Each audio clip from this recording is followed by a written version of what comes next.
Okay, now we have thermodynamics.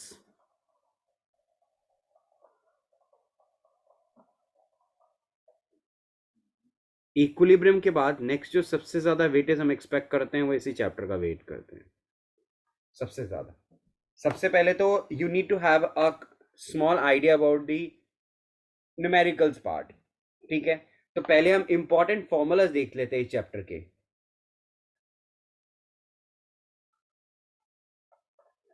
Let's see important formulas, और उसी के बेसिस में हम कुछ कॉन्सेप्ट, पहले हम बेसिकली इंपॉर्टेंट फॉर्मूलाज देख लेते हैं, क्योंकि ये न्यूमेरिकल्स ऑरिएंटेड चैप्टर है और मैक्सिमम चांसेस है इसके न्यूमेरिकल्स ही आने के।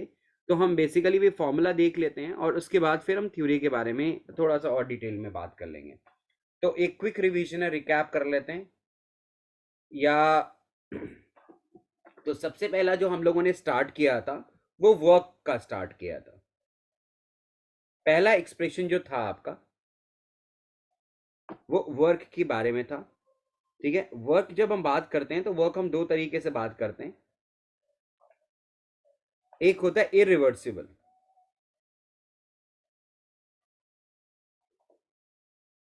और एक होता है आपका रिवर्सिबल। ठीक है, तो इरिवर्सिबल का जो हमारा फॉर्मूला था work irreversible basically P external into V F minus V I है, या आप लिख सकते हैं पी एक्सटर्नल डेल्टा वी भी लिख सकते हैं।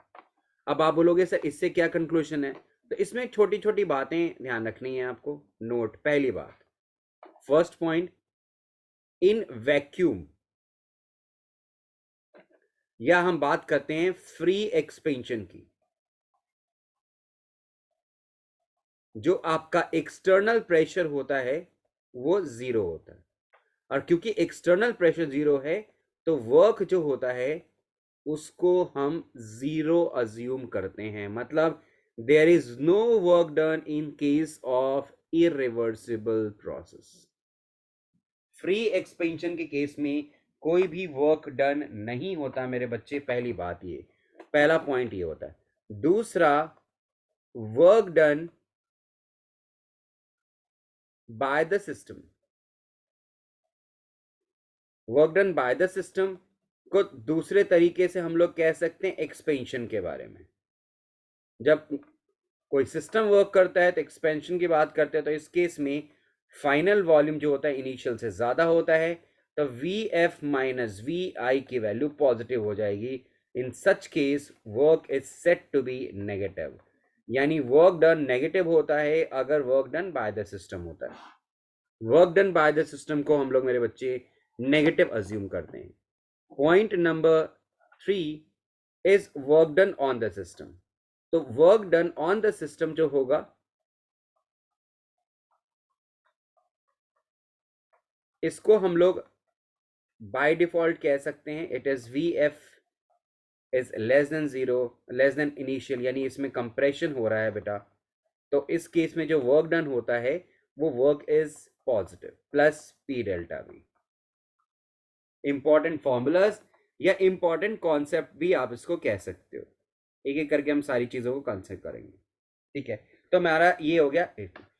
फिर उसके बाद हम बात करते हैं, इस केस में हमने वर्क पर वर्क के टाइप्स की बात करेंगे, क्या क्या होता है। रिवर्सिबल की बात करते हैं, तो वर्क रिवर्सिबल का जो basically, since we have done this derivation in the class itself, अगर आप बोलेंगे तो हम डेरिवेशन भी कर सकते हैं, देयर इज नो इशू। तो उसमें क्या होता है, तो उस केस में हम लोग करते हैं -2.303 N R T log V F by V आई।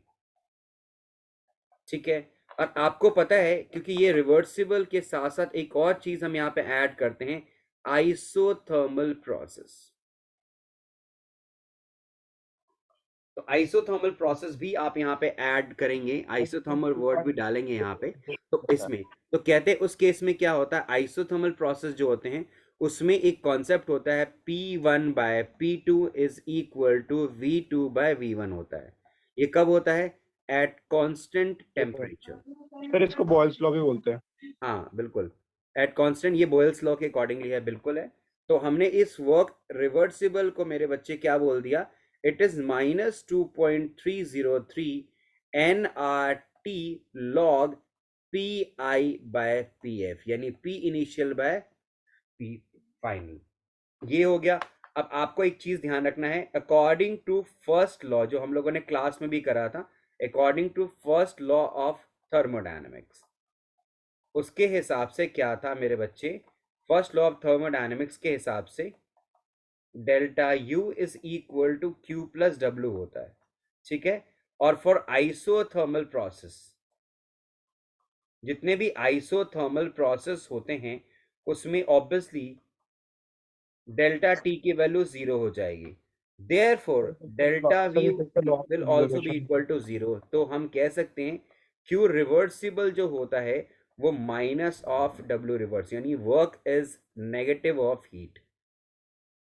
तो अगर इस रिलेशन को हम करें तो यहां से एक नई चीज हमारे पास, एक नई रिलेशन बिल्डअप हो जाती है, और वो जाती है क्यू रिवर्सिबल की वैल्यू हो जाती है माई plus 2.303 nRT log VF by VI। अभी मैं वॉल्यूम के टर्म्स में बताता हूं, या हम दूसरा फॉर्मूला लिख सकते हैं plus 2.303 nRT log PI by PF, यानी इनिशियल बाय फाइनल। और इसी से हम एंट्रोपी भी डिफाइन करते हैं। तो हमारे पास कुछ बेसिक फॉर्मूलेज यहाँ पे, एक ये वाला फॉर्मूला आपको याद रखना है, this is very very important, ये वाला फॉर्मूला।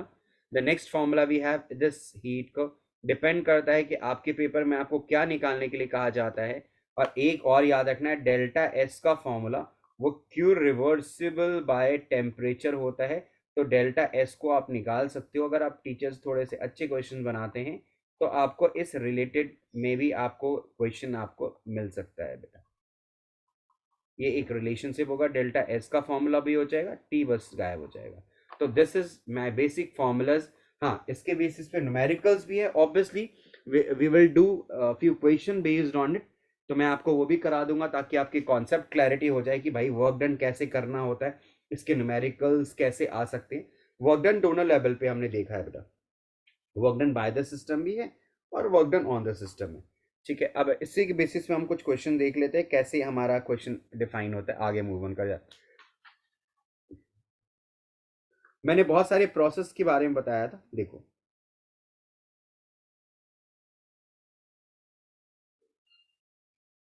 ठीक है। अब उस केस में आप कैसे निकाल सकते हैं वो दो तीन कॉन्सेप्ट कराने के बाद ही मैं बता पाऊंगा बेटा। अब आता है वर्क डन इन अलग डिफरेंट केसेस, ठीक है। याद रखिएगा हमारे पास वर्क का है, जैसे आइसोथर्मल में देख लिया, अब यही केस एडियाबैटिक में होता है, तो देख लेते हैं।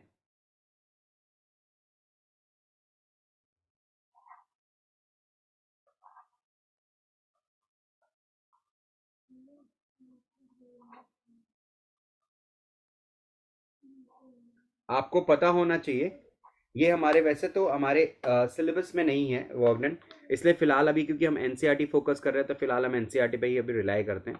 हाँ, ये याद रखिएगा, प्रेशर को जब वॉल्यूम से मल्टीप्लाई करते हैं तो आंसर लीटर एटमॉस्फेयर में भी आ जाएगा, 1 लीटर एटमॉस्फेयर में आ जाएगा। तो 1 लीटर एटमॉस्फेयर की जो वैल्यू होती है इट्स 101.3 जूल्स होता है। तो अगर आपकी वैल्यू लीटर एटमॉस्फेयर में आ रही है तो आंसर तो लीटर एटमॉस्फेयर में आप छोड़ नहीं सकते, आपको जूल्स में कन्वर्ट करना ही होगा। तो उस केस में क्या होगा बेटा, उस केस में आपको वैल्यूज को लीटर एटमॉस्फेयर से चेंज करके जूल्स में कन्वर्ट करना होगा। ये भी आपको याद रखिएगा, अगर आप ऐसा नहीं करते हैं तो एंड में आपके हाफ या 1 मार्क्स डिटेक्ट हो जाते हैं, डिडक्ट कर लेते हैं टीचर्स बेटा। इसलिए किसी भी चीज को पूरा कंप्लीट कीजिएगा बेटा, पार्शियल नहीं छोड़िएगा। अब इसमें बहुत बेसिक बेसिक क्वेश्चंस होते हैं, बहुत ही बच्चों वाले क्वेश्चंस होते हैं, फिर भी आप एक बार देख लीजिए क्वेश्चन कैसे आ सकते हैं, इस पर्टिकुलर टॉपिक में हमने कैसे किया। तो in a process, in a process 701 joule of heat is absorbed by a system and 394 joule of work is done by the system.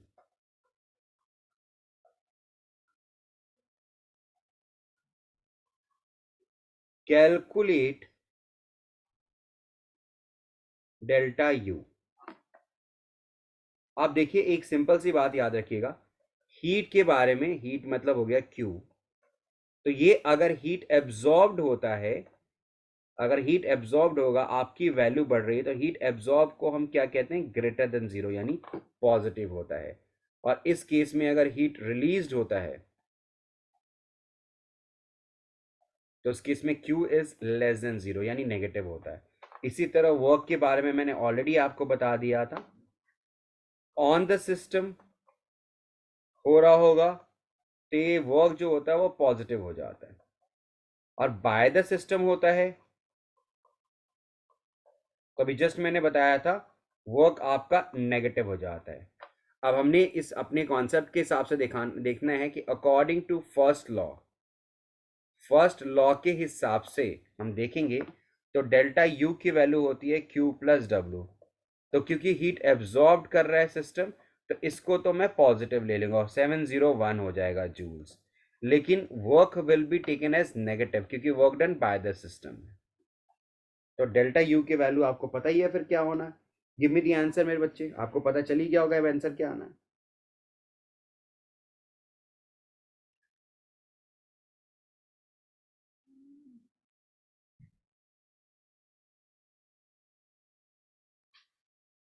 ठीक है, अब ये वैल्यू नेगेटिव आ रही है पॉजिटिव आ रही है, हीट कैलोरी में है, पॉजिटिव। कितना आंसर आ रहा है बेटा, 307 जूल्स। डेल्टा यू नेगेटिव हो जाएगी ना, माइनस में वैल्यूज आ रही, नहीं पॉजिटिव आ रही है ना 307 प्लस में। क्लियर है मेरे बच्चों, आइडिया लग गया आपको? Yes sir. Okay, once you have the value of delta U, तो आप इससे internal energy change delta H की बात भी कर सकते हैं अगर आपसे कहा जाता है तो। लॉस्ट कैसे करना है सारी चीजें वो आप अपने बात, मैंने बस ये बताना था कि बेसिक आइडिया आपको लग गया इसमें कैसे करना है। ठीक है, अब देखो एक क्वेश्चन और करते हैं, next question, calculate the work done.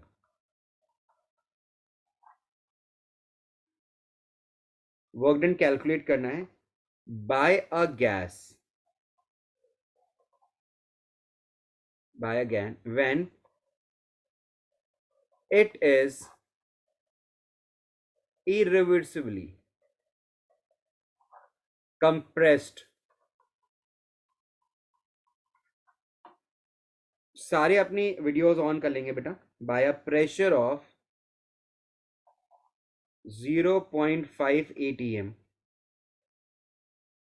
to decrease its volume from 400 centimeter cube to 200 centimeter cube।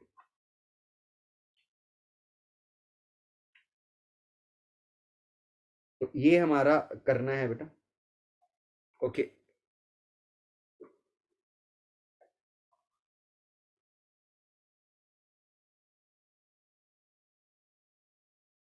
Okay,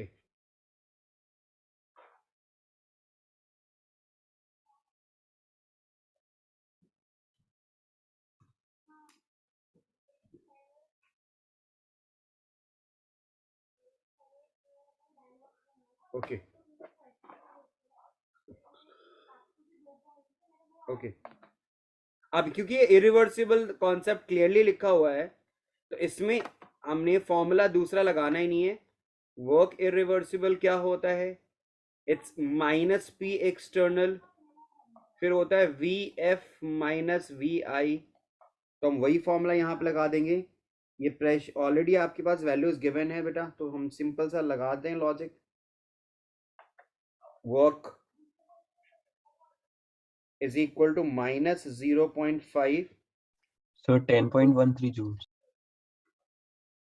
हाँ, तो final volume will be 200 minus 400 मेरे बच्चे, so the value is how much, work multiply करोगे तो it's the value is coming out to be 200 × 10 minus 3, because centimetre cube में है तो उसको मल्टीप्लाई करने के लीटर में कन्वर्ट करना पड़ेगा बेटा. तो the value is coming now at 0.1 litre atmosphere. और since 1 litre atmosphere is equal to 101.3 joules, तो बिल्कुल जैसा अभी आपने कहा था, मल्टीप्लाई कर दो, you will get the answer in work is 10.13 joules.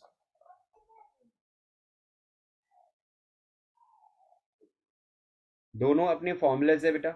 ना नेक्स्ट मूव ऑन करते हैं नेक्स्ट कॉन्सेप्ट के ऊपर जो मैं, ठीक, नेक्स्ट है the next concept which is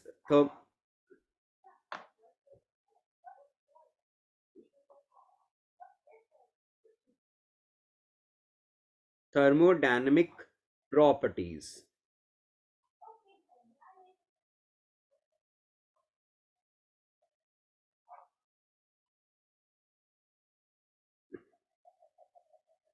thermodynamic properties के बारे में मैंने आपको क्लियरली बताया था. थर्मोडायनेमिक प्रॉपर्टीज दो तरह की होती हैं. Extensive properties,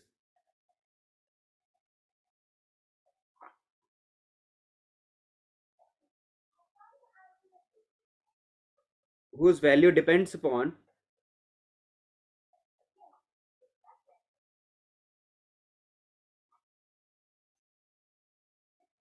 quantity or size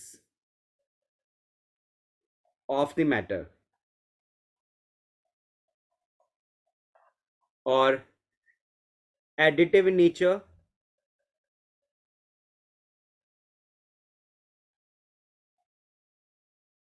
intensive property के बारे में आप अच्छी ढंग से जानते हो बेटा. इंटेंसिव प्रॉपर्टीज क्या होती हैं?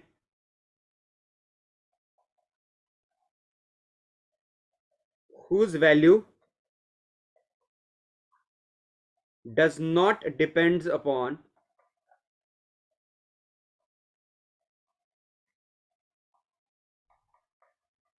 the quantity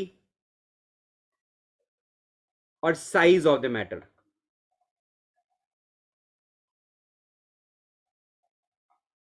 ठीक है. नॉन एडिटिव इन नेचर, आप इनको ऐड नहीं कर सकते. इसमें नेक्स्ट बात करते हैं कि इंटेंसिव होता क्या है.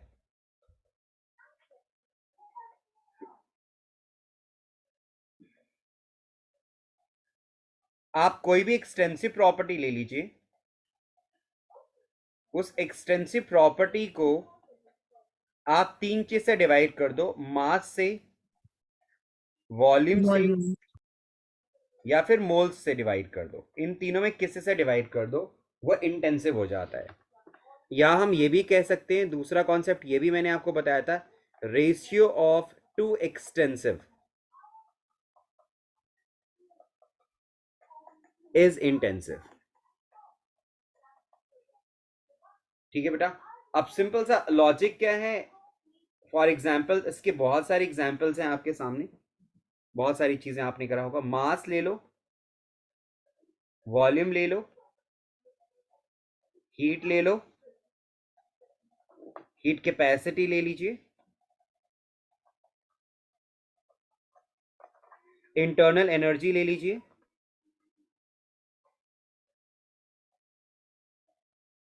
ठीक है. आप इंथैल्पी ले लीजिए, आप फ्री एनर्जी ले लीजिए,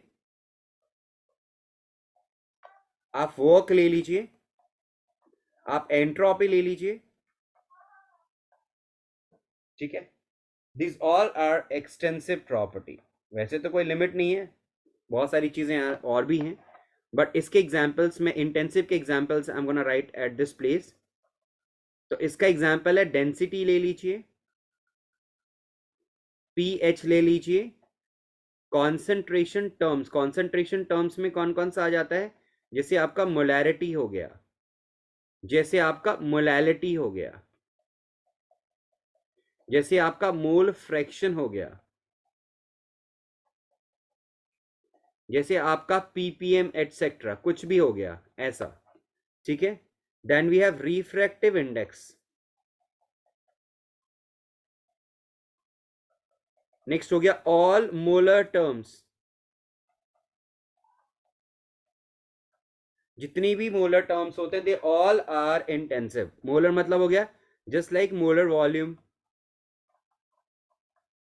molar work, molar heat something. Now next we have specific heat capacity, या आप कह सकते हैं मोलर हीट कैपेसिटी।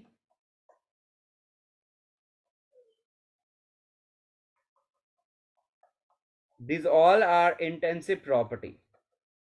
ऐसा नहीं है ना बेटा कि अगर वाटर आप एक ग्लास वाटर ले लोगे तो उसकी स्पेसिफिक हीट कैपेसिटी कुछ और होगी, और एक ग्लास आप एक बॉटल वाटर ले लोगे तो हीट कैपेसिटी नहीं, वो क्वांटिटी डिपेंडेंट नहीं होती ना बेटा, ये चीज होता है।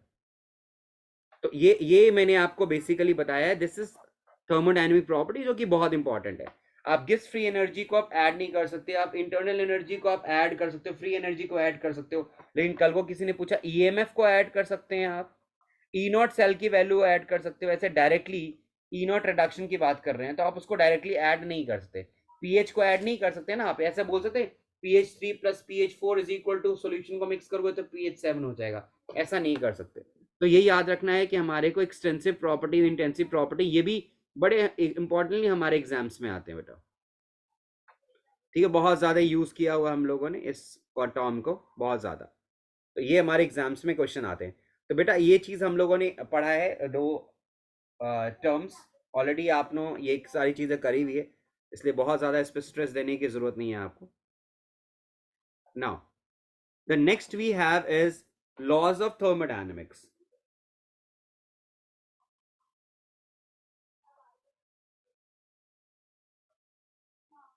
लॉज ऑफ थर्मोडायनेमिक्स में मैं सारे लॉज यहीं पे लिखवा देता हूं एक ही साथ, फिर टॉपिक्स क्योंकि हम लोगों ने करा हुआ है बेटा सारे लॉज, फिर एंट्रोपी सब के बारे में बात करते हैं, ठीक है।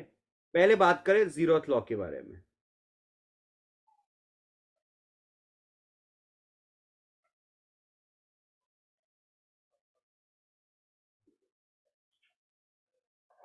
फिर बात करते हैं फर्स्ट लॉ ऑफ थर्मोडायनेमिक्स के बारे में।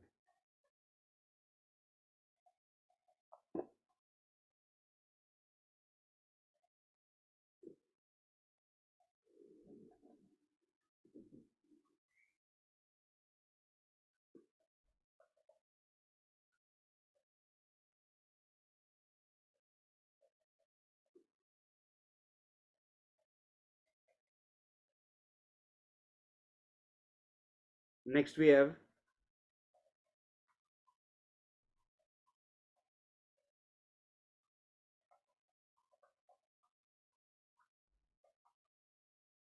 Third law of thermodynamics. First law,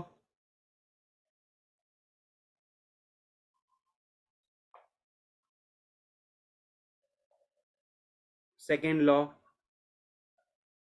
third law, और वे हमारा जीरोथ लॉ। सारे लॉज इकट्ठे हो जाएंगे तो आपको मेमोराइज करने में, लर्न करने में, ultimately we are preparing for our exams, तो हमें एक साथ याद करने में आसानी हो जाएगी। इन्होंने क्या बोला, एक एक करके स्टेटमेंट लिख लेते हैं। फर्स्ट जीरोथ ने क्या बोला था कि अगर हम तीन सिस्टम कंसिडर कर लें, ए बी और सी, अगर ए और सी आपस में थर्मल इक्विलिब्रियम में हैं, बी और सी भी आपस में थर्मल इक्विलिब्रियम में हैं, तो ए और बी भी आपस में थर्मल इक्विलिब्रियम में होंगे।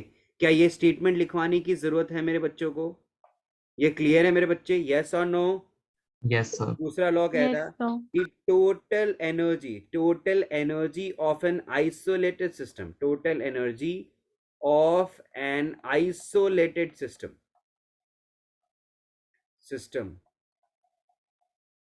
is always constant, ये इन्होंने बोला था, ठीक है। It is also known as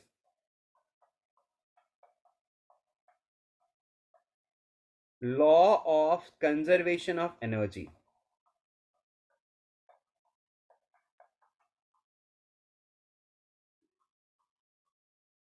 और इसी का मैथमेटिकल एक्सप्रेशन था मेरे बच्चे, और वो एक्सप्रेशन क्या था? Expression was, mathematical expression was, expression was delta U is equal to Q plus W, जिसके ऊपर बहुत अच्छे अच्छे क्वेश्चंस भी आए थे स्टेट फंक्शन वाले। मैं स्टेट फंक्शन थोड़ा सा मैंने क्लास में ऑलरेडी बताया था, इसलिए मैंने यहाँ पर इसमें इस वीडियो में नहीं बता रहा हूँ। क्यू प्लस डब्ल्यू याद है, ये क्वेश्चन आया था आपके एग्जाम्स में भी आया था, कि क्वेश्चन मैं याद दिला देता हूँ। नीदर क्यू, हमने अपने डीपीपी में भी क्वेश्चन दिया था, neither Q not W is a state function but Q plus W is why. Because आपको समझ में आ गया, because Q plus W is equal to delta U, जो कि एक स्टेट फंक्शन होता है। अच्छा, फर्स्ट लॉ ऑफ थर्मोडायनेमिक्स। फिर सेकेंड लॉ ऑफ थर्मोडायनेमिक्स में क्या बात बताई गई हमारे को? उन्होंने बोला कि जो एंट्रोपी है यूनिवर्स की वो इंक्रीज हो रही है। The entropy of the universe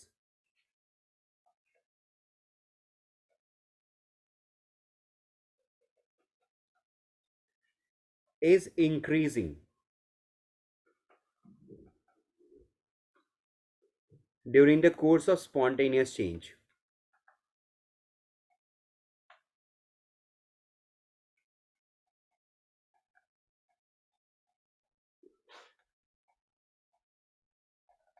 मतलब delta S of universe, which is basically delta S of system plus delta S of surrounding, is always greater than zero. वो हमेशा बढ़ रहा है। सिस्टम और सराउंडिंग जो है वो इंक्रीज हो रहा है थोड़ा, ये सारी चीजें, ठीक है।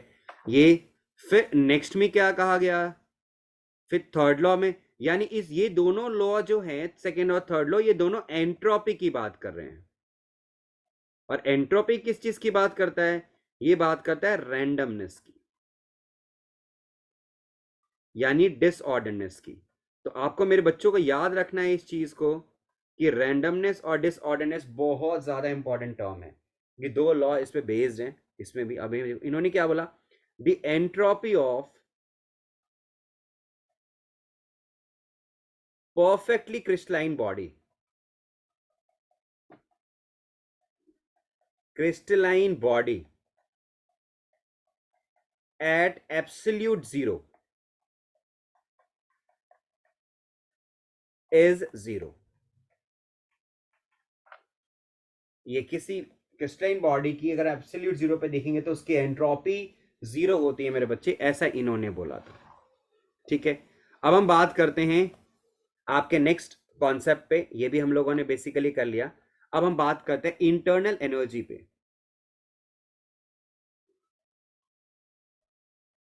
ये दो टर्म्स आएंगे आपके पास, एक इंटरनल एनर्जी आएगा, उसी से मिलता जुलता एक टर्म आता है एंथैल्पी। ठीक है, उससे से मिलता जुलता टर्म आता है गिव्स फ्री एनर्जी।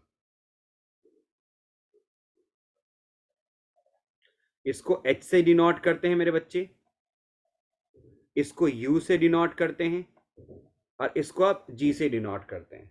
ठीक है, तो इसको कैसे कहां कहां से एक्सप्रेशन आया और इससे क्या क्या फॉर्मूलेस बन सकते हैं, वो सारी चीजें मैं आपको जरूर बताऊंगा। और एक और टर्म आता है इसके बाद, वो नेक्स्ट पेज पे ही कर पाएंगे, इसमें स्पेस नहीं है, क्योंकि ये तीनों आपस में जुड़े हुए हैं, इसलिए मैं एक साथ करा रहा हूं इन चीजों को, क्योंकि हमें अल्टीमेटली एग्जाम्स के पॉइंट ऑफ व्यू से internal energy it is a state function, ध्यान रखना है।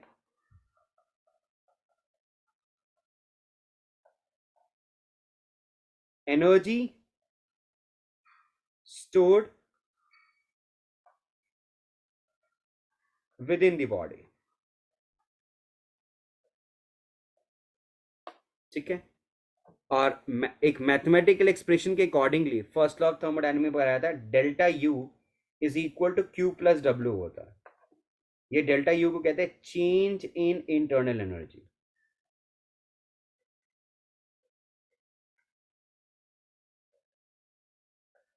तो हम कहते हैं एट कांस्टेंट वॉल्यूम, अगर हम वॉल्यूम को कांस्टेंट कर दें तो आपको पता है दैट इज डेल्टा वी अगर जीरो कर दें तो वर्क की वैल्यू भी जीरो जाती है।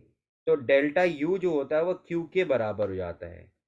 इसलिए बहुत सारे लोग डेल्टा यू को एक और नाम से भी बुलाते हैं, वो कहते हैं हीट एट कांस्टेंट वॉल्यूम। तो कल को अगर न्यूमेरिकल्स में हीट एट कांस्टेंट वॉल्यूम दिया हुआ उन्होंने, तो इनडायरेक्टली उन्होंने आपको क्या दिया है, उन्होंने आपको क्या दिया हुआ है, डेल्टा यू दिया हुआ। तो इसका एक और फॉर्मूला होता है, ध्यान रखिएगा, delta U which is equal to Q V heat at constant is actually N C V delta T. याद रखिएगा, बहुत इंपॉर्टेंट रिलेशनशिप है। इसमें हमारे मेंस में क्वेश्चन भी आए इस टॉपिक से रिलेटेड, इस फॉर्मूलेस के बेसिस पे जेई में क्वेश्चन भी आया हुआ है बेटा। तो इसको कहते हैं heat at constant volume and this is what is this, CP and CV, तो heat capacity at constant volume, और वह heat capacity at constant pressure होता है। तो यहाँ पे हमारा डेल्टा एच के बारे में बताएंगे तो उसमें कांस्टेंट प्रेशर होता है, अभी मैं बताऊंगा आपको। तो सिमिलरली ये भी एक state function, it is a state function, ठीक है। और ये क्या होता है, ये होता है H is equal to U plus P V. तो कल को किसी ने ये पूछ दिया आपसे कि एच प्लस यू बी के यू प्लस पी वी क्या है, तो वो एक तरह से इंथैल्पी है बेटा, ठीक है। अब इसी पर्टिकुलर इसी रिलेशनशिप पे, इसी के ऊपर बेस्ड हमने दो रिलेशनशिप डिराइव किया हुआ है। तो वो क्या रिलेशन था, वो था delta H is equal to delta U plus P delta V, एक रिलेशनशिप ये बनता है, ठीक है। और इसी को हम लोग डेल्टा एच को हम क्यू पी वी कहते हैं। यानी ये क्या होता है, हीट एट कांस्टेंट प्रेशर, ये भी हम कह सकते हैं। तो कल को न्यूमेरिकल्स में हीट एट कांस्टेंट प्रेशर दिया हुआ, तो इनडायरेक्टली उन्होंने आपको ये दिया। और इसी का एक फॉर्मूला होता है N C P delta T, ध्यान रखिएगा, ये भी एक फॉर्मूला है छोटा सा, उसमें सी वी डेल्टा टी था और यहाँ पे सी पी, क्योंकि वहां पे वॉल्यूम कांस्टेंट होता है, यहाँ पे प्रेशर कांस्टेंट होता है। और एक और इसी से बहुत इंपॉर्टेंट रिलेशनशिप डिराइव्ड होता है, वो होता है delta H is equal to delta U plus delta N G R T, ठीक है। ये बोलोगे सर ये कब यूज करना है, तो मैं लिख देता हूं, this relation is used, this is, ये शॉर्टकट एक ट्रिक बता रहा हूं बेटा, this relation is used if a balanced equation is given. अगर आपके पास एक इक्वेशन गिवन है तो आप इस रिलेशन को यूज करेंगे, क्योंकि अगर इक्वेशन गिवन होगा तो उससे डेल्टा एन जी आ जाएगा। What is this delta N G मेरे बच्चे, डेल्टा एन जी होता है number of moles of gaseous product,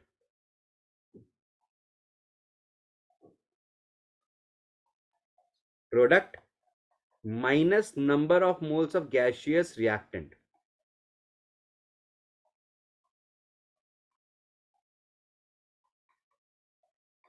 दोनों ये दिया हुआ है, तो आप बेसिकली इसमें माइनस करके बहुत इजीली ये चीज निकाल सकते हैं, प्रोडक्ट में से रिएक्टेंट को माइनस करके ये कर लेते हैं। ये जो ये दो कॉन्सेप्ट मैंने अभी आपको बताए हैं, I will try to do few question based on this relationship. एक मैं थोड़ा सा फॉर्मूला भी बता देता हूँ, then will do the numericals as well. तो यहाँ पे मैं आपको दिखा देता हूँ क्या है कॉन्सेप्ट यहाँ पे। अगर अगर अगर मैंने ये चीज यहाँ पे कर लिया, एक और रिलेशन से, to calculate the enthalpy of reaction, to calculate the enthalpy of reaction we can use two formulas, ठीक है। कौन से दो फॉर्मूला, पहला होता है enthalpy of reaction is equal to enthalpy of reaction is equal to sum of enthalpy of formation of product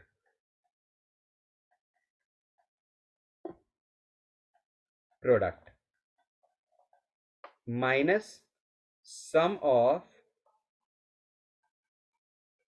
enthalpy of formation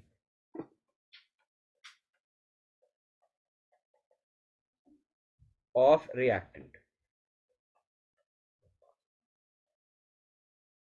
ये वाला है.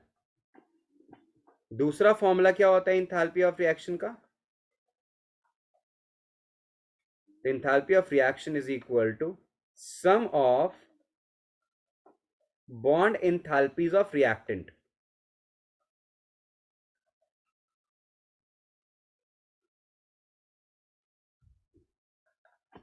minus sum of bond enthalpies of product.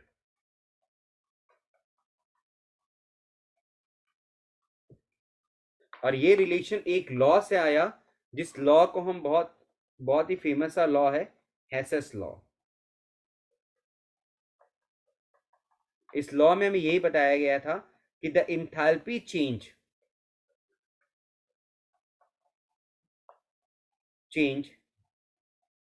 during a chemical reaction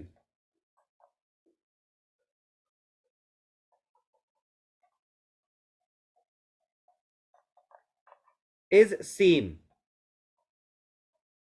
whether the reaction is carried out in one step or more than one step.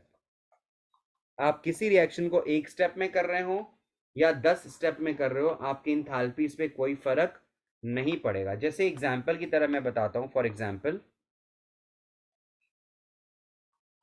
मैंने ए को ई में convert करना है.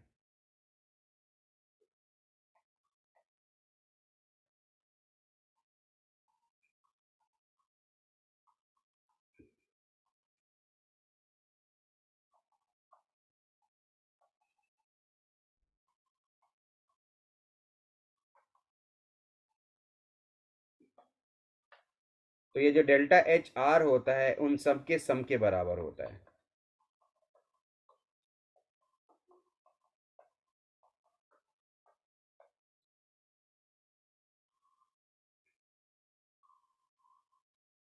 तो अगर आप एक रिएक्शन को एक स्टेप में कर रहे हो, 10 स्टेप में कर रहे हो, आपके एंथैल्पीज पे कोई फर्क नहीं पड़ता बेटा. ठीक है. इसी में और इसी के एप्लीकेशन थोड़ी सी कराई थी, उसमें न्यूमेरिकल्स में भी मैंने आपको कराया था. और इसी का एक छोटा सा कॉन्सेप्ट क्लास में शायद मैंने आपको बताया था. गिब्स फ्री एनर्जी यहाँ पे हो नहीं पाएगा बिकॉज इसमें थोड़ा इस टॉपिक को कवर अप कर लेते हैं. और एप्लीकेशन ऑफ हेसेस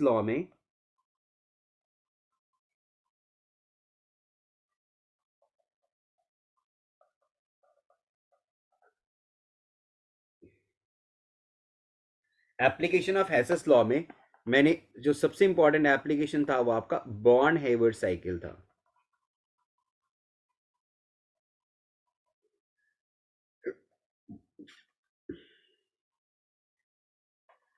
आपके एनसीईआरटी में बना हुआ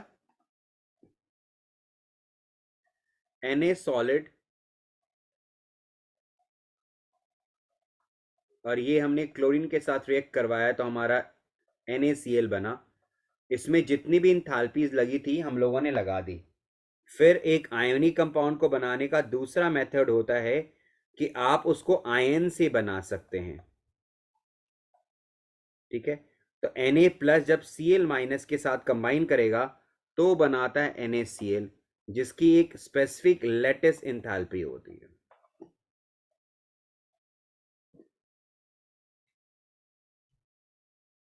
एक स्पेसिफिक लेटिस एंथैल्पी होती है जो आप देख सकते हैं. तो इसमें अगर आपको यहां से जाना है तो पहले मैंने इसकी क्या करी, सब्लिमेशन करी है. सब्लाइम करके मैंने उस सॉलिड को गैस में कन्वर्ट किया. फिर मैंने उसको आयोनाइज किया, क्योंकि आप एक सॉलिड को आयोनाइज नहीं कर सकते, बहुत मुश्किल होता है उसको आयोनाइज. तो पहले उसकी सब्लिमेशन करते हैं. इसी तरीके से एक एटम में इलेक्ट्रॉन को ऐड या रिमूव नहीं किया जा सकता है, इसलिए मैंने इस मॉलिक्यूल्स को, मतलब एक एटम में एडिशन और सब्ट्रैक्शन कर सकते हैं, मॉलिक्यूल्स में नहीं कर सकते। तो Cl2 इज अ मॉलिक्यूल्स, उसको तोड़ के मैंने क्लोरीन एटम में यानी Cl में कन्वर्ट किया। उसके बाद मैंने उसके अंदर इलेक्ट्रॉन ऐड किया, तो इस इलेक्ट्रॉन को ऐड करने के लिए जो ऐड करने में जो एनर्जी रिलीज होती है उसको इलेक्ट्रॉन गेन इंथैल्पी कहते हैं। तो साइंटिस्ट ने, हेसेस लॉ ने यही बताया था कि भाई एक स्टेप में करो या 10 स्टेप में करोगे, तो सभी के एनर्जी को अगर हम ऐड करेंगे तो वो हमारे इंथैल्पी ऑफ रिएक्शन के बराबर हो जाएगा। ये इस लॉ में बताया गया है। तो इसमें से क्या होता है, ये हमारे एंट्रेंस में भी क्वेश्चन आते थे। वो क्या करते हैं कि इसमें से जब सपोज टोटल टर्म है 1 2 3 4 5 6, तो उनमें से क्या करेंगे, वो 5 टर्म की वैल्यू दे देंगे और कोई एक टर्म मिसिंग कर देंगे और वो आपको बोलेंगे कैलकुलेट करो। तो अगर आपने कर लिया तो बेसिकली, और हाँ जी सृष्टि बेटा, सेकेंड लॉ हर्षित कौन सा बोल रहे हो बेटा रिकॉर्डिंग का? ये चैनल पे अपलोडेड होगा बेटा।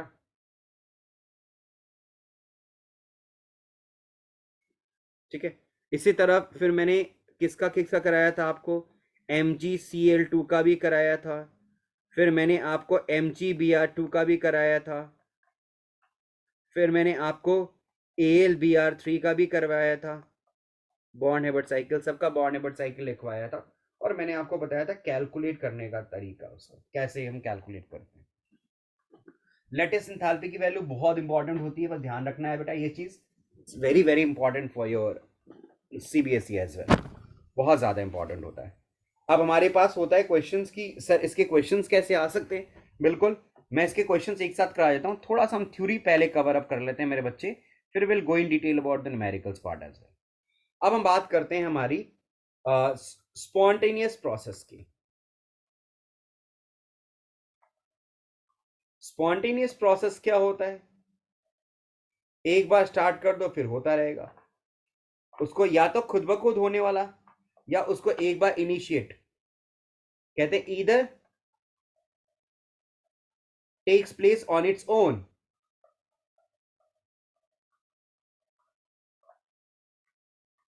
or required an initiator once।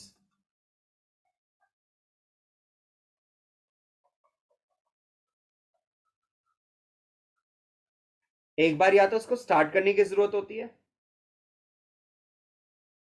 बेटा, lattice enthalpy is the energy released normally जब कैटायन है, और एनर्जी सप्लाई, तो इट ऑल डिपेंड्स अपॉन ये वैल्यूज, बाकी सबकी वैल्यूज पे डिपेंड करता है। दोनों पॉसिबिलिटीज बनती है बेटा। रिक्वायर्ड इनिशिएटर, इसके ड्राइविंग फोर्सेस कौन से होते हैं, ड्राइविंग फोर्स जो हमारे एग्जाम में CBSE में क्वेश्चन भी आता है। ड्राइविंग फोर्सेस में पहला होता है टेंडेंसी टू मिनिमाइज एनर्जी।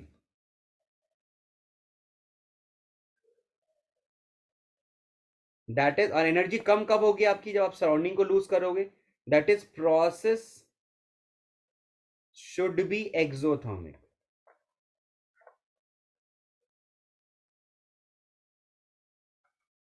यानी हमारी डेल्टा एच की जो वैल्यू होती है वो लेस देन 0 होनी चाहिए। सेकंड क्या होता है, टेंडेंसी टू मैक्सिमाइज रैंडमनेस। यानी एंट्रोपी शुड इंक्रीज, यानी कि डेल्टा एस की वैल्यू ग्रेटर देन 0 होनी चाहिए। अब यहां पे ये, यहीं पे एक नया टर्म आ गया मेरे बच्चे,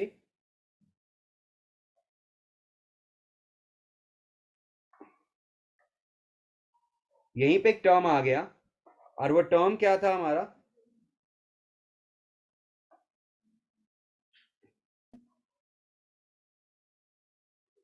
अब ये देखिए,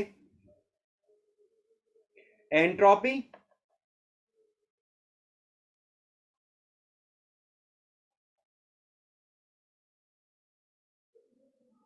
के बारे में स्टडी। हाँ जी, अब इसमें मैंने यहाँ पे क्लियरली बताया कि अगर देखो ये सारे 5 फैक्टर्स हैं जो आपके एंट्रोपी को अफेक्ट करते हैं। फिजिकल स्टेट आपको पता है, सॉलिड से लिक्विड से गैस की तरफ मूव करोगे तो आपका रैंडमनेस बढ़ेगा ही बढ़ेगा, और रैंडमनेस बढ़ेगा तो एंट्रोपी भी इंक्रीज होगी। यानी इस केस में डेल्टा एस की वैल्यू ग्रेटर देन 0 हो जाएगी। प्रेशर बढ़ाते हो, जैसे एग्जांपल की तरफ पे SO2 गैस है, इसको हमने 5 ATM पे रखा हुआ है, और इसी 8 SO2 गैस को अगर आप 10 ATM पे कर दोगे तो इस केस में आपकी डेल्टा एस की वैल्यू लेस देन 0 हो जाएगी, मतलब एंट्रोपी आपकी डिक्रीज हो गई है। वॉल्यूम के बढ़ने पर क्या होता है, वॉल्यूम के बढ़ने से नंबर ऑफ पार्टिकल रैंडमनेस ज़्यादा इंक्रीज हो जाती है। इसलिए मतलब अगर हमने SO2 को 5 लीटर वेसल्स में लिया है और इसी SO2 को कोई दूसरा बंदा 10 लीटर के वेसल्स में ले लेता है तो यहाँ पे रैंडमनेस बढ़ जाएगी, और रैंडमनेस के बढ़ने से एंट्रोपी भी हमारी इंक्रीज हो जाती है मेरे बच्चे। नंबर ऑफ पार्टिकल की बात करते हैं, जैसे Cl2 है, इसको 2Cl में ब्रेक कर दिया, या H2 है, इसको 2H में हमने कन्वर्ट कर दिया, तो इस केस में 1 से 2 पार्टिकल बढ़ रहे हैं, नंबर ऑफ पार्टिकल बढ़ रहा है, यहाँ पे नंबर ऑफ पार्टिकल कम हो रहा है, तो यहाँ पे जो डेल्टा एस की वैल्यू होगी वो यहाँ पे बढ़ जाएगी, और इस केस में डेल्टा एस की वैल्यू लेस देन 0 हो जाती है। और यहाँ पे क्योंकि इसको आप तोड़ रहे हो तो यूनिट टू सप्लाई एनर्जी, इसलिए डेल्टा एच ग्रेटर देन 0 होता है, और यहाँ पे डेल्टा एच लेस देन 0 होता है। ये ध्यान रखना, ये दोनों क्वेश्चन आपके CBSE के हैं, बहुत इंपॉर्टेंट है ये। खैर मुझे बताने की टेम्परेचर के बारे में तो बात नहीं, बताने की जरूरत नहीं कि टेम्परेचर बढ़ाओगे तो रैंडमनेस तो बढ़ेगा ही बढ़ेगा, और रैंडमनेस बढ़ेगा तो एंट्रोपी भी हमारी इंक्रीज होती है। बेटा क्वेश्चंस आते हैं, what is the sign of delta H, delta S, ऐसे करके क्वेश्चंस आते हैं, तो ये सब चीजें आपको पता होनी चाहिए बेटा कि किसका एंट्रोपी ज्यादा है किसका। दो एक एक क्वेश्चंस मैंने आपको क्लास में भी करवाया था कि अगर आप रॉ एग है और उसको आप बॉयल करते हैं और उसको बॉइल्ड एग में कन्वर्ट करते हैं तो इस केस में आपके एंट्रोपी को कोई फर्क नहीं पड़ता, पर मतलब लगता है कि एंट्रोपी डिक्रीज होना चाहिए, बट यहाँ पे हमारी एंट्रोपी बढ़ जाती है, क्योंकि यहाँ पे H बॉन्ड ब्रेक हो जाता है। हाइड्रोजन बॉन्ड जो है रॉ एग में प्रोटीन्स में जो होता है, हाइड्रोजन बॉन्ड ब्रेक कर जाता है, तो कहीं ना कहीं मॉलिक्यूल्स थोड़े से अनऑर्गेनाइज्ड हो जाते हैं। लेकिन वही अगर हम बात करते हैं, रबर बैंड को स्ट्रेच कर दिएगा, रबर बैंड है आपका, उसको आपने स्ट्रेच किया, यानी स्ट्रेच्ड रबर बैंड, तो इस केस में आपकी एंट्रोपी डिक्रीज हो जाएगी, ध्यान रखिएगा बेटा। ठीक है, ये मैंने कुछ स्पेसिफिक क्वेश्चंस कराए हैं, क्लास में भी क्वेश्चन डिस्कस किया था और आपको वहां पे बताया था कि आपके एग्जाम में बहुत इंपॉर्टेंट क्वेश्चन है बेटा। बेटा आप ऑब्वियसली आप इसके बारे में बताने की जरूरत, रोहानी बेटा ये हमारे क्लास में ही तो होता है। If you are sitting with two other batchmates of yours then you will be idle, मतलब you will not speak much। लेकिन उसी में अगर क्लास में और भी 10-12 बच्चे आ जाते हैं तो हम नहीं तबाही मचा देते हैं क्लास में कि टीचर को भाग के आना पड़ता है क्लासरूम में। So this is what is happening, हमारे इंटरेक्शन थोड़ा सा बूस्ट कर जाता है बेटा, नंबर ऑफ पार्टिकल्स हमारी इंक्रीज कर जाती है, तो हमारी रैंडमनेस भी हम उस केस में एक्सपेक्ट करते हैं कि रैंडमनेस भी इंक्रीज हो जाती है। तो बट Cl2 को जब हम 2Cl बना रहे हैं तब हाँ। एंट्रोपी इंक्रीज हो रही है, एंड जब हम H2O को नहीं नहीं नहीं सॉरी नहीं, H2 sorry sorry sorry sir, ये उल्टा लिखना था, it's 2H gives you H2, ये था ये, sorry sorry sorry, okay okay sir H2 gives you 2H gives you H2।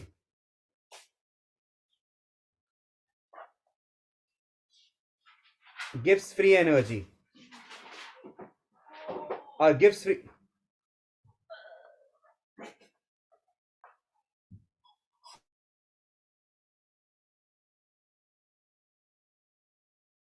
बेटा ध्यान रखना है कि जो G है it is a state function, ठीक है, और इसका बहुत ही फेमस इक्वेशन था कि G is equal to H minus TS था, इसको हमने डिफ्रेंशिएट किया था, delta G system is equal to delta H system minus T delta S system minus S delta T system.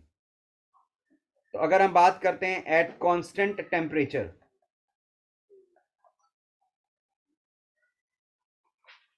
Delta T की value 0 हो जाती है, डेल्टा टी 0 हो जाएगा तो आपका इक्वेशन बन जाएगा delta G system is equal to delta H system minus T delta S system, जिसको शॉर्ट फॉर्म में हम लोग delta G is equal to delta H minus T delta S भी कहते हैं. It's very famous Gibbs equation, Gibbs Helmholtz equation कहते हैं, very famous equation. और इसी के बेसिस पे एक और डेरिवेशन मैंने आपको कराई थी, याद होगा, delta G system is equal to minus T delta S total. अगर आप मुझे बोलेंगे तो मैं ये डेरिवेशन कराऊंगा, बट ये मैंने क्लास में ऑलरेडी डिस्कस किया हुआ है. ये भी बहुत इंपॉर्टेंट रिलेशनशिप है, मैं एक बार रिकॉल करवा ही देता हूँ कि डेल्टा एस टोटल को मैंने लिखा था delta S system plus delta S surrounding. और क्योंकि आपको पता है डेल्टा एस का formula delta H by T होता है, उसको मैंने यहाँ डाल दिया. तो delta S total is equal to delta S system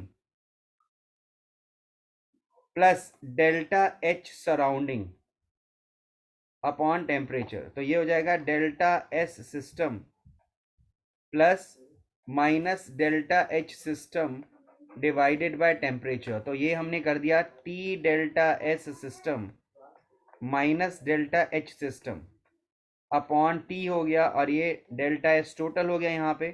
तो ये इधर आ जाएगा बेटा, टी डेल्टा एस टोटल हो जाएगा, और उसमें से माइनस कॉमन ले लो तो हो जाएगा delta H system minus T delta S system. बगल में ये रिलेशनशिप है कि delta G is equal to delta H minus T delta S को डेल्टा जी कहते हैं, तो इसकी जगह पे डेल्टा जी लिख सकते हैं. तो इससे आ गया delta G system is equal to minus T delta S total. आपके नीट में भी क्वेश्चन आया हुआ बेटा, जेई में भी आया हुआ कि which among the following is correct relationship. तो दोनों आपके एग्जाम्स में भी ये डेरिवेशंस आती हैं, इसलिए मैंने बेसिकली आपको बताया था ये चीज़. उसके बाद मैंने गिब्स इक्वेशन कराने के बाद, अभी no doubt will do numericals as well, तो ये गिब्स इक्वेशन कराने के बाद हम लोगों ने इसकी एप्लीकेशन पढ़ी थी. एप्लीकेशन ऑफ गिब्स इक्वेशन या गिब्स फ्री एनर्जी आप कह सकते हो. क्या निकाल सकते हैं इससे? पहला, to predict the spontaneity of process. ये बहुत बहुत बहुत इंपॉर्टेंट क्वेश्चन है बेटा.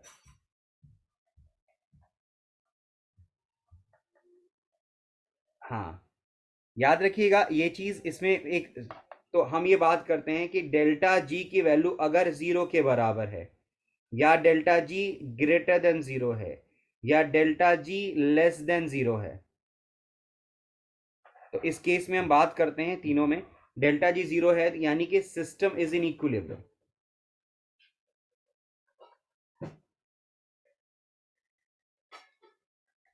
और ग्रेटर देन 0 की बात करते हैं तो हम मानते हैं मेरा प्रोसेस नॉन स्पॉन्टेनियस है.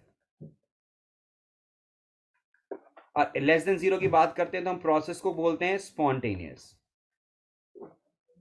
ठीक है, वैसे तो बहुत सारी पॉसिबिलिटीज है, लेकिन अगर सिस्टम इक्विलिब्रियम पे होगा तो यानी कि डेल्टा जी 0 का मतलब होता है, सिंस डेल्टा जी की वैल्यू होती है delta H minus T delta S, तो delta H minus T delta S की वैल्यू इक्वल टू 0 हो गई. इसका मतलब क्या हो गया कि delta T delta S is equal to delta H हो गया. तो टेम्परेचर की वैल्यू होगी delta H by delta S. अब आप बोलोगे सर क्या मतलब हुआ, ये आपने निकलवाया क्यों? बेटा इस टेम्परेचर का मतलब पता हो क्या हुआ, ये क्या हुआ, ये कौन सा टेम्परेचर हुआ? It is the minimum temperature. It is the minimum temperature above which sir वो equilibrium. the process is spontaneous. ये वो टेम्परेचर है जिसके ऊपर आपका प्रोसेस स्पॉन्टेनियस होगा. इक्विलिब्रियम नहीं होगा बेटा, इस पे इक्विलिब्रियम पे होगा ना, इस पे इक्विलिब्रियम पे होगा बेटा. मैंने आगे लिखा above which, इसके ऊपर, इस पे तो इक्विलिब्रियम पे, इस टेम्परेचर पे तो इक्विलिब्रियम पे है, इसके ऊपर वो जैसे एटलीस्ट मिनिमम टेम्परेचर बताओ तो ये कम ये होगा. और ये प्रोसेस नॉन स्पॉन्टेनियस होते हैं, हम लोग जानते ही हैं. याद रखिएगा यहाँ पे एक छोटा सा वार्निंग याद रखना है आप लोगों को क्योंकि a process with delta S less than 0 और जिसका डेल्टा एच ग्रेटर देन 0, यानी जिसकी रैंडमनेस बढ़ रही हो, ये कैन नेवर बी स्पॉन्टेनियस। ये प्रोसेस कभी भी स्पॉन्टेनियस नहीं हो सकता जिसका डेल्टा एस 0 से कम हो, यानी एंट्रोपी डिक्रीज हो रही हो, जिसकी एंट्रोपी डिक्रीज हो रही हो और जो एंडोथर्मिक हो। ऐसा प्रोसेस कभी भी स्पॉन्टेनियस नहीं हो सकता मेरे बच्चे, ये ध्यान रखिएगा। ये मेरी पहली एप्लीकेशन मैंने आपको बताई है। अब आप बोलोगे दूसरा एप्लीकेशन क्या है मेरे बच्चे? सेकंड एप्लीकेशन मैंने बताया था to determine the efficiency of fuel cell. अब आप बोलोगे एफिशिएंसी कैसे निकालते हैं सर? एफिशिएंसी निकालते हैं, किसी की भी एफिशिएंसी निकालनी होती है तो वो निकालनी होती है आउटपुट अपॉन इनपुट इनटू 100। आपको पता होना चाहिए आउटपुट हमेशा वर्क होता है, इनपुट हमेशा हीट होता है, और ये होता है। तो जो वर्क है वो डेल्टा जी से रिप्रेजेंट किया जाता है, डेल्टा एच होता है इनटू 100 होता है। हमने नॉर्मली डिफाइन किया हुआ है, तो गिव्स फ्री एनर्जी की मैंने डेफिनेशन यहाँ पे नहीं लिखी, लेकिन याद रखना is the minimum amount of energy that can be converted into useful work, यानी डेल्टा जी को बहुत जगह पे नॉन पीवी वर्क भी कहा जाता है। इसलिए अगर वर्क की कोई बात करता है तो वो डेल्टा जी हो गया, और हीट की बात करता है तो आपको पता ही है बेटा। तो दूसरी चीज, तीसरा इससे क्या निकाल सकते हो? इससे आप you can determine equilibrium constant.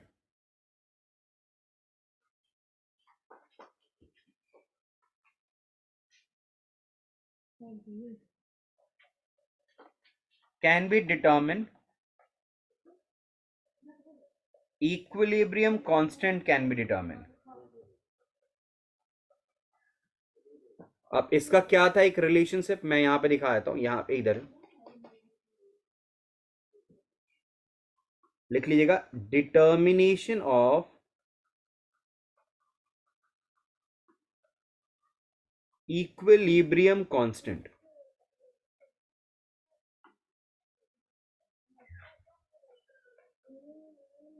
Will do numericals, और एक न्यूमेरिकल्स का ये चैप्टर फिर डन हो जाएगा। इक्विलिब्रियम कांस्टेंट कैसे निकालते हैं? तो कहते हैं अकॉर्डिंग टू थर्मोडायनेमिक रिलेशनशिप। बहुत इंपॉर्टेंट रिलेशनशिप आ जाता है।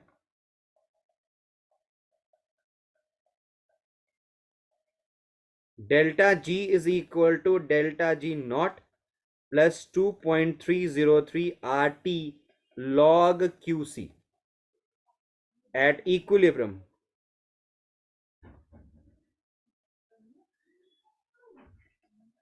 तो delta G naught is equal to minus 2.303 RT log QC, यानी इक्विलिब्रियम पे डेल्टा जी की वैल्यू इक्वल टू 0 हो जाती है और QC की वैल्यू KC के बराबर, जिसको इक्विलिब्रियम कांस्टेंट भी कहते हैं। तो इस वे में हम डेल्टा जी निकाल सकते हैं बड़े आराम से। और एक कह सकते हो आप इसके, डिटर्मिनेशन ऑफ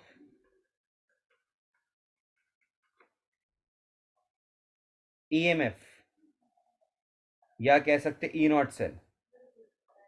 आप डेल्टा जी से आप वो भी निकाल सकते हो। तो याद होगा डेल्टा जी का एक फॉर्मूला बताया था मैंने, रिडॉक्स में भी बताया था, -NF ई नॉट सेल। और ये ई नॉट सेल क्या होता है? ये ई नॉट सेल होता है E naught right minus E naught left. Galvanic cell में हमने ये कॉन्सेप्ट पढ़ा हुआ है। तो ये चीज़ है बेसिकली। तो मैंने आपको थ्योरी का बेसिक आइडिया दे दिया मेरे बच्चों। इस थ्योरी में हमने ओवरऑल कंक्लूड किया है। If you wish to write, मतलब ऑब्वियसली मैं इसका एक ब्रीफ मैंने आपको दे दिया है। इसके न्यूमेरिकल्स थोड़ा सा प्रैक्टिस कर लेंगे, और कर लेंगे ना न्यूमेरिकल्स, अगर हम 20-25 न्यूमेरिकल्स कर लेते हैं इसके, तो वो मोर देन सफिशिएंट हो जाता है मेरे बच्चे। इज इट फाइन मेरे बच्चों, यस और नो? Yes, sir.